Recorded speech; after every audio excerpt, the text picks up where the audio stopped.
আজ আমরা যে বিষয়ে আলোচনা করব সেটি হচ্ছে অঙ্গ যোজনন পদ্ধতি নিয়ে। তবে দেখো, আমরা আগের ক্লাসে অঙ্গ যোজননের এই ভাগগুলো দেখেছিলাম। অর্থাৎ অঙ্গ যোজননকে দুই ভাগে ভাগ করা হয়েছিল, একটি ছিল প্রাকৃতিক অঙ্গ যোজনন, আরেকটি ছিল কৃত্রিম অঙ্গ যোজনন। প্রিভিয়াস ক্লাসে আমরা প্রাকৃতিক অঙ্গ যোজনন সম্বন্ধে ভালো করে জেনেছি। আজকের আমরা এই ক্লাসে এই কৃত্রিম অঙ্গ যোজনন সম্বন্ধে কিন্তু এই ক্লাসে ফুল ডিটেলস আমরা জানবো। তবে দেখো, এই ক্লাসে যে হয়েছিল প্রাকৃতিক অঙ্গ যোজনন, ওই ক্লাসটি একটু দেখে আসতে পারো। ওই ভিডিও লিঙ্ক এই ভিডিও ডেসক্রিপশন বক্সে ও আই বাটনে দিয়ে দিচ্ছি, পারলে ওই ভিডিওগুলি ফলো করতে পারো। তবে দেখো, আজকের আমাদের পাঠ হচ্ছে কৃত্রিম অঙ্গ যোজনন পদ্ধতি। তাহলে কৃত্রিমভাবে ঘটানো হয়ে থাকে, এটা কিন্তু প্রাকৃতিক নিয়মে কিন্তু এই অঙ্গ যোজনন পদ্ধতিটা হয় না। Hello everyone, this is Sushanta and welcome to our YouTube channel study ডো। কৃত্রিম অঙ্গ যোজনন পদ্ধতিটা কি? এটা কিন্তু কৃত্রিম উপায়ে ঘটানো হয়ে থাকে। আমরা শুনে থাকি যে কলম করা, গাছের ওপর কলম করা, সেই কলম করার প্রসেস হচ্ছে কিন্তু এই কৃত্রিম অঙ্গ যোজনন পদ্ধতি। সেই কলম করার কিন্তু অনেকগুলো ভাগ রয়েছে, অর্থাৎ কৃত্রিম অঙ্গ যোজনন পদ্ধতিরও কিন্তু অনেকগুলো ভাগ রয়েছে। সেগুলো কি কি? এই কৃত্রিম অঙ্গ যোজনন পদ্ধতি কিন্তু তিন ভাগে ভাগ করা হয়েছে: শাখা কলম, অর্থাৎ কাটিং প্রসেস, দাবা কলম অর্থাৎ লেয়ারিং প্রসেস, আরেকটি হচ্ছে দেখো জোড় কলম অর্থাৎ গ্রাফিটিং প্রসেস। তাহলে আমরা প্রথম আসছি দেখো শাখা কলম। তাহলে দেখো, এই যে শাখা কলমগুলো, এগুলোরও কিন্তু আবার কয়েকটি ভাগ রয়েছে। যেমন দেখো, ফার্স্ট দেখো, মূলের মাধ্যমে শাখা কলম হয়ে থাকে, যেটাকে আমরা রুট কাটিং বলছি। দ্বিতীয়ত দেখো, কাণ্ডের মাধ্যমে শাখা কলম হয়ে থাকে, যেটাকে আমরা স্টেম কাটিং বলছি। এবং তৃতীয়ত দেখো, পাতার মাধ্যমে কিন্তু হয়ে থাকে, যেটাকে আমরা লিফ কাটিং বলছি। তবে দেখো, এই যে শাখা কলমটা কি? তাহলে যখন কোনো উদ্ভিদ দেহের একটি অংশ কেটে অন্যত্র রোপণ করা হয়। কেমন? তাহলে ধরো এই একটি উদ্ভিদ দেহ। তাহলে দেখো, এই অংশের তাহলে মূল অংশগুলো রয়েছে। এই যে মূল অংশগুলো, তাহলে এদিকে আমাদের কাণ্ডর ভাগগুলো রয়েছে।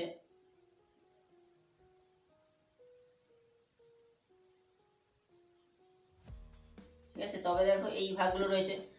এই যে শাখা কলমগুলো, এই মূলের যে শাখা কলমটা কি? তাহলে যখন উদ্ভিদের মূল অংশটা কেটে অন্যত্র রোপণ করলে পুনরায় কিন্তু একটি অপত্য উদ্ভিদের সৃষ্টি হয়ে থাকে, তখন সেই প্রসেসকে বলা হচ্ছে মূলের মাধ্যমে শাখা কলম।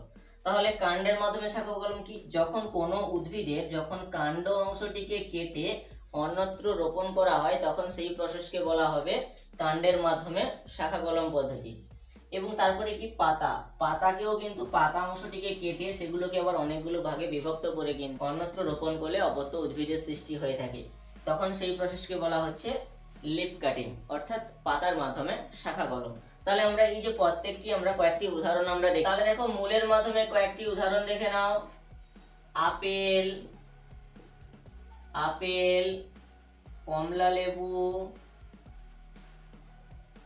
পাতিলেবু, এইগুলো। আর কাণ্ডের মাধ্যমে দেখো, জবা, গোলাপ। আর পাতার মাধ্যমে দেখে নাও, পাতার মাধ্যমে যে শাখা কলমটা হয়ে থাকে, পাথরকুচি,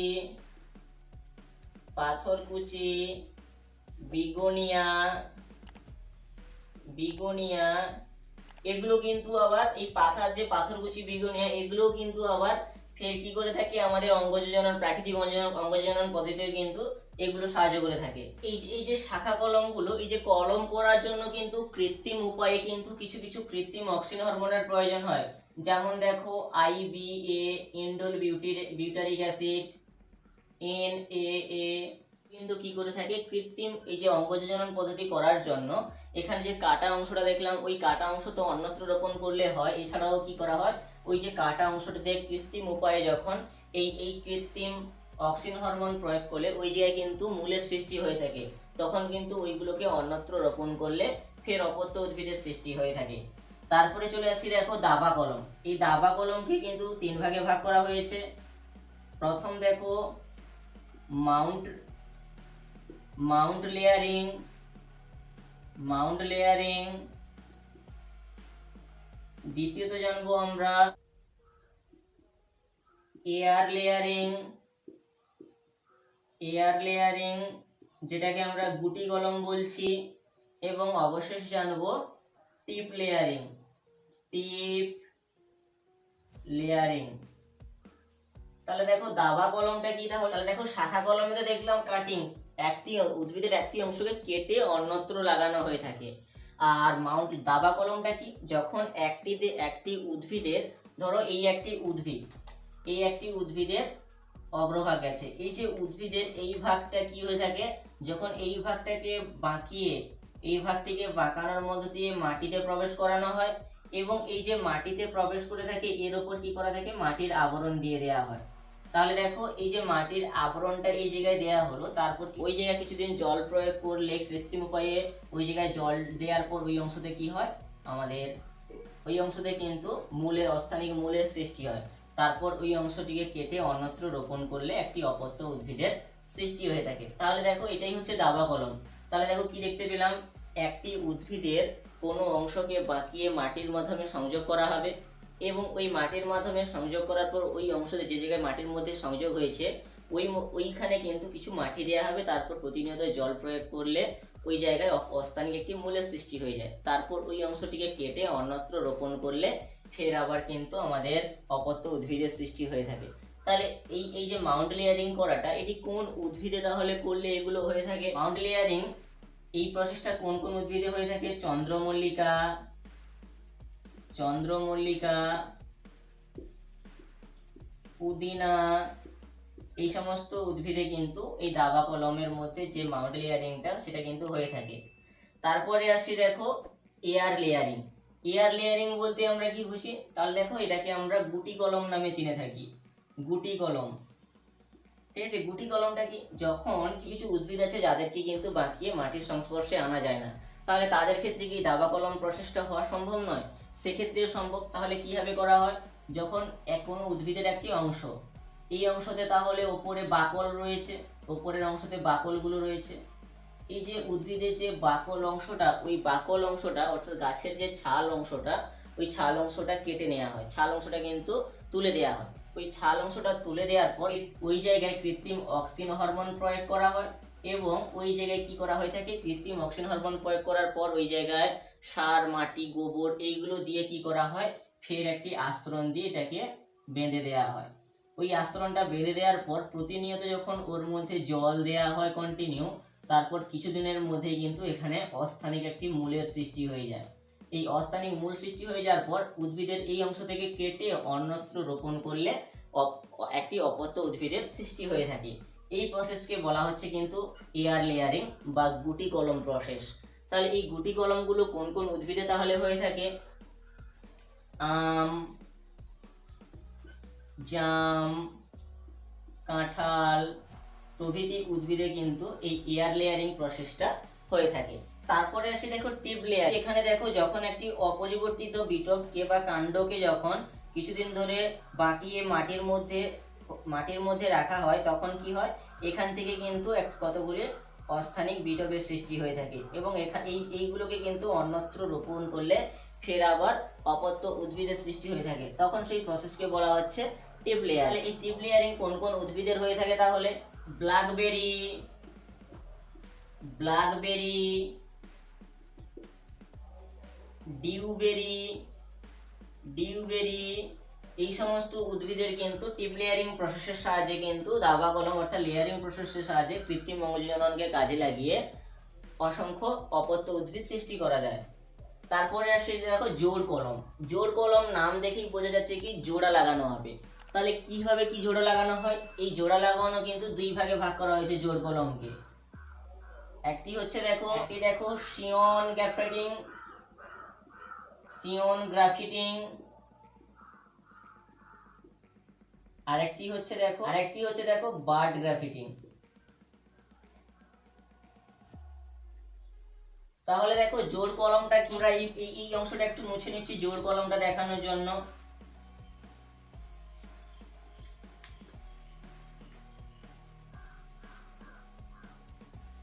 তাহলে আমরা জোড় কলম কি দেখব, যখন একই প্রজাতির উদ্ভিদের একটি অংশের সঙ্গে ওই একই প্রজাতির উদ্ভিদের অন্য একটি গাছের একটি অংশ নিয়ে জোড় লাগানো হবে। তাহলে কেমন হচ্ছে, ধরো আম গাছ, একই প্রজাতির, তাহলে তাহলে আম গাছ, এই একটি আম গাছ, অপর একটি অন্য প্রজাতির বা অন্য ধরনের ভেরিয়েশনের আম গাছ, যখন এই অংশের আম গাছের সঙ্গে এই অংশের আম গাছের জোড় লাগিয়ে অন্য একটি অপত্য উদ্ভিদ সৃষ্টি করা হয়। কেমন, তাহলে তাহলে এই একটি আম গাছ রয়েছে আমাদের, এই একটি আম গাছের অংশ রয়েছে, তাহলে এই গাছের এই অংশটিকে কেটে নেওয়া হলো, কেটে নেওয়ার পর এই উদ্ভিদের এই অংশে কেটে লাগানো হবে।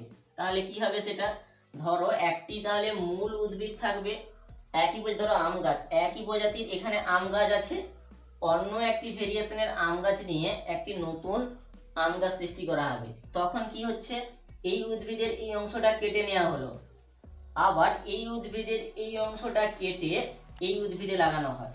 যেখানে যেখানে মূল গাছটা থাকছে যে জায়গায়, এটা ধরো মূল গাছ, এটাকে বলা হচ্ছে স্টক, যেটা মূল গাছ থাকবে সেটাকে বলা হচ্ছে স্টক। যেটা অন্য উদ্ভিদের একটি অংশ নিয়ে মূল উদ্ভিদে নিয়ে আসা হবে, তখন সেই অংশটাকে বলা হচ্ছে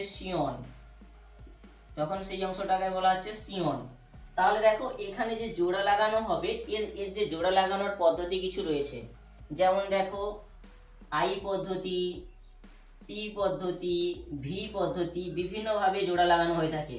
তাহলে দেখো এখানে আমরা ভি প্রসেসে দেখানো হচ্ছে আমাদের, এখানে দেখো আমরা এই ভি প্রসেসটা একটু দেখছি। তাহলে দেখো এই উদ্ভিদের যে কাণ্ডটা সেটাকে কিন্তু ভি আকৃতির কেটে করে নেওয়া হয়, ভি আকৃতির কেটে কাণ্ডটা করে নেওয়া হয়। যখন ভি আকৃতির কাণ্ডটা করলাম তখন এই অংশতে কিন্তু ভি থাকবে, কিন্তু এই ভি থাকবে।